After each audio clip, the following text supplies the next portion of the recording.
Туберкулез илгери деп койсо болот, 30-40 жыл мурун аны стрептомицин деген дарылы менен дарылап коет эле. Азыр 6-этапный, 9-этапный антибиотиктин канча деген 10га чейин түрү менен дагы жакшы дарылай албай аткан кербеси. Пневмония, пенициллиндин таттуусу ачуусу деп аны 3 укол менен дарылап коет эле. Бүгүнкү күнү пневмонияны дарылай албаган өзүңөр көрүп атасыңар, канча деген өпкө оору менен жабыркап, мына ковид деген балекет талкалап кетти. Бүгүн деги эле дарылардын таасир этпей калган заманы. Эмне кылыш керек дегенде мында чечим бар. Ал чечимди мен фармация илиминин кандидаты силерге чечип берем, айтып берем. Андыктан катталгыла, башкаларды каттагыла. Кызык маек болот.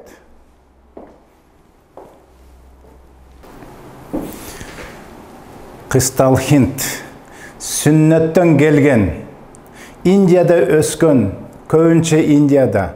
Ошол Индияда өскөн чөптүн тамыры жардамга келди.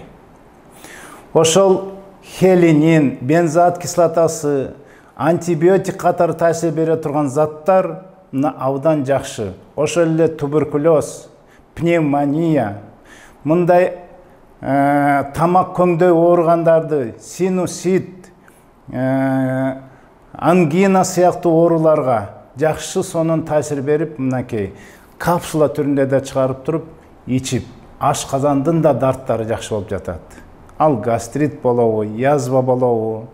Бул эркектердин протеини бар болгондуктан эркектердин уругуна чейин күч бере турган. Аялдарга жанагындай миома, экзема сыяктуу жыныстык оору, кандидоз сыяктуу жаман ооруларды мынакей жардам берип, май түрүндө дагы кысталхинтти пайдаланып атабыз. Бүгүнкү күнү резистентность, толерантность, мутация всех вирусов, бактериялар сыяктуу ушундай нерселер, бактерия ушундай микроорганизм экен. Бүгүнкү күнү кайсы бир ооруларга, кайсы бир дарыларга туруштук берип, өзүн өзгөртүп, башка шапка кийип алып, ушундай туруштук берип калган кези дары-дармек, бардык ооруларга дары-дармектердин жакшы таасир бербей калган кези. Мына ошондуктан нукра жакшы таасир бере турган ушундай дарыларга өткөнбүз.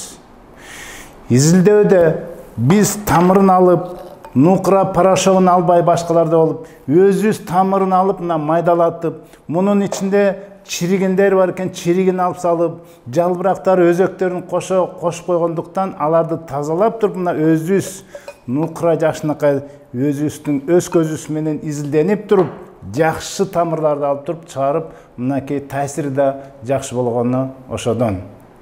Андыктан оорубагыла, сак болгула. Ассаламу алейкум.